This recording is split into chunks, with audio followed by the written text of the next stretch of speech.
बिस्मिल्लाहिर्रहमानिर्रहीम। आज हमारे पास क्वेश्चन है the resistance of circuit shown in figure is. तो हमें ये वाला सर्किट दिया हुआ है क्वेश्चन में। ए और बी टर्मिनल्स हैं जिनके दरमियान हमारे पास 7 रजिस्टर्स लगे हुए हैं डिफरेंट कॉम्बिनेशंस में। हमें इसकी फ़ाइनल इक्विवेलेंट रेजिस्टेंस फाइंड करनी है, ठीक है। तो सबसे पहले हम ये देखें कि ये जो 3R और R है ये सीरीज़ में है, तो इसकी इक्विवेलेंट रेजिस्टेंस हो जाएगी 4R, ठीक है। हमने इसको नाम दे दिया R1 का, इन दोनों की इक्विवेलेंट रेजिस्टेंस को। उसी तरह ये जो 3R है और ये R है ये भी सीरीज़ में लगा हुआ है और इसकी इक्विवेलेंट रेजिस्टेंस को हमने नाम दे दिया R2 का, तो ये भी 4R के इक्वल हो गया, ठीक है। अब ये हमने देखा कि ये 4R हो गया, इधर 4R और ये भी 4R, ये 2R और ये 2R। तो हमारे पास व्हीटस्टोन ब्रिज की जो कंडीशन है वो फुलफ़िल हो जाती है, which is R1 over R2 is equals to R3 over R4। मतलब कि 4/4 इज़ इक्वल्स टू 2/2। जब इस तरह की कंडीशन फुलफ़िल हो जाए तो हमें पता है कि फिर बीच में से कोई भी करंट नहीं गुजरता, तो इसीलिए हम इस रेजिस्टेंस को कैंसिल कर देते हैं, ठीक है।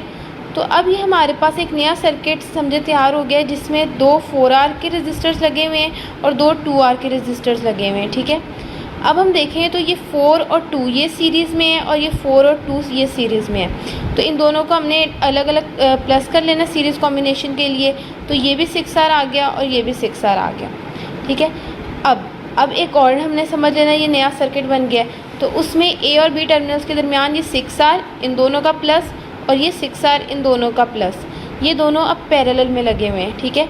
और पैरेलल जब दो आइडेंटिकल रजिस्टर्स लगे हुए हैं तो उसके लिए हम फार्मूला यूज़ करते हैं R/2 का, तो इसलिए 6R/2 R ये आ जाएगा हमारे पास 3R, तो इक्विवेलेंट रेजिस्टेंस आ जाएगी हमारी इसमें 3R।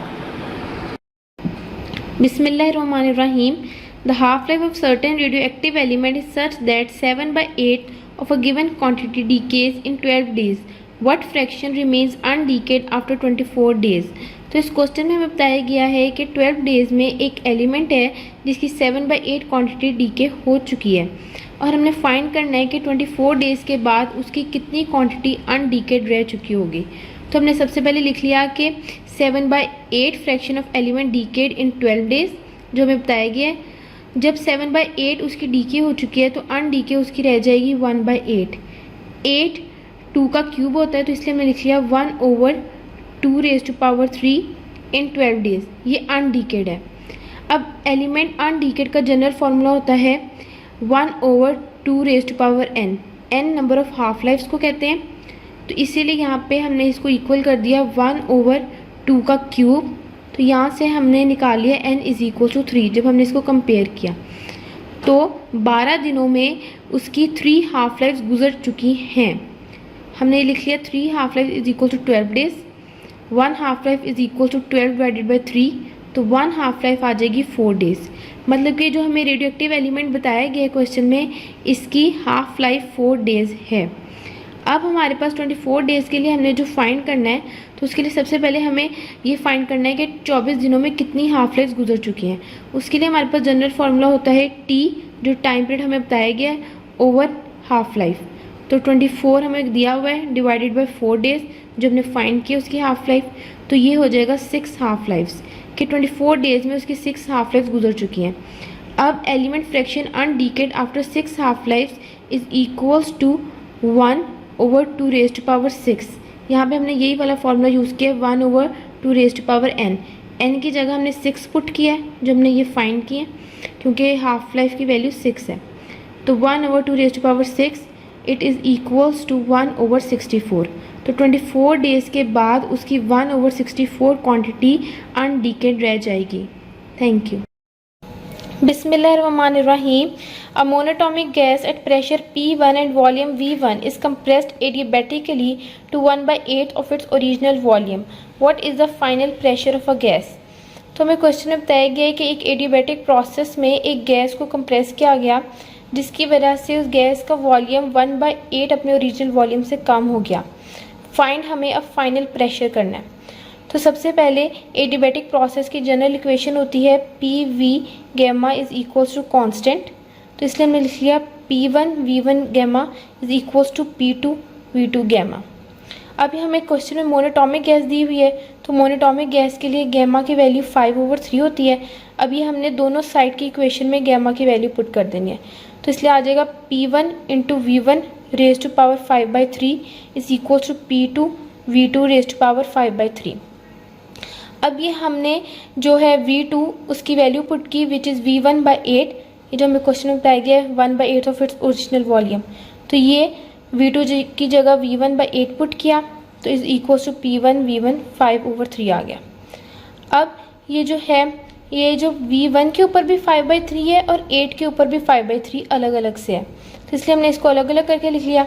उसके बाद उसी तरह इक्वेशन को P1 इंटू V1 5/3 आ गया। अब ये जो V1 दोनों इक्वेशन की साइड से कैंसिल हो जाएगा, तो सिंपली हमारे पास आ जाएगा P2/8 raise to power 5/3 is equals to P1। अब ये 8 उधर जाके मल्टीप्लाई हो जाएगा, तो हमारे पास आ जाएगा P2 is equals to P1 into 8 raise to power 5/3। अब ये 8 2 का क्यूब होता है, तो इसलिए हमने 2 रेज टू पावर 3 लिख लिया। ये अब ये 3 से कैंसिल हो जाएगा और P2 is equals to P1 into 2 raise to power 5 आ जाएगा। 2 raise to power 5 is equal to 32 होता है, तो फाइनल प्रेशर हमारे पास आ जाएगा is equal to 32 P1। Thank you. Bismillahirrahmanirrahim. A proton of energy 2 mega electron volt is moving perpendicular to uniform magnetic field of 2.5 Tesla. The force on proton is. तो इस question में उसने हमें सबसे पहले एनर्जी ऑफ प्रोटॉन दी हुई है which is 2 mega electron volt. इसको हमने जाउल्स में चेंज करना है, तो उसके लिए हमने मेगा की वैल्यू 10⁻⁶ और इलेक्ट्रॉन पे जो चार्ज होता है उसकी वैल्यू 1.6 इंटू 10⁻⁻19 पुट की। तो ये हमारे पास 2 इंटू 10⁻⁶ इंटू 1.6 इंटू 10⁻⁻19 जाउल्स आ गई एनर्जी। उसके बाद मैग्नेटिक फील्ड हमें 2.5 दी हुई है, इसको हमने 0.25 इंटू 10⁻1 लिख लिया ताकि हमें कैलकुलेशन में आसानी हो। 0.25 1/4 के इक्वल होता है इसलिए। उसके बाद मैस ऑफ प्रोटॉन की वैल्यू इस क्वेश्चन के लिए ज़रूरी है और ये हमें याद होनी चाहिए विच इज़ 1.67 इंटू 10⁻⁻27 kg। अब फोर्स फाइंड करने के लिए हमारे पास फॉर्मूला है F is equals to Q into velocity into magnetic field.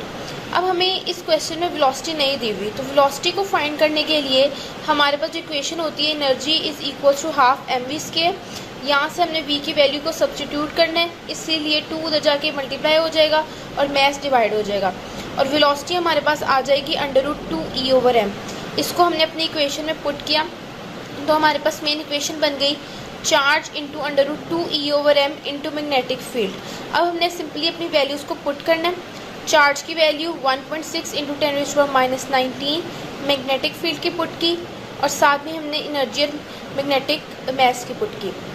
उसके बाद हमारे पास यहाँ पे अब हमने 1.6 को 16 में चेंज कर लिया ताकि ये 0.25 जो 1/4 के इक्वल होता है 4 से कैंसिल हो सके।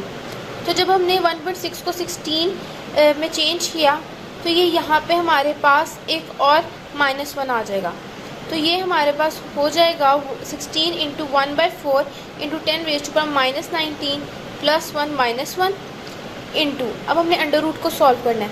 1.6 से कैंसिल हो जाएगा और -27 ऊपर जाके प्लस हो जाएगा, तो 4 इंटू 10⁻13 प्लस 27। अब ये 16/4 into 10⁻19 into under root 4 into 10⁻14।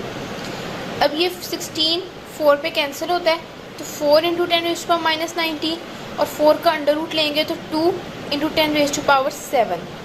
अब 4 2s are 8 और -19 प्लस 7 -12 होता है, तो फोर्स हमारे पास आ जाएगी 8 इंटू 10⁻12 न्यूटन्स।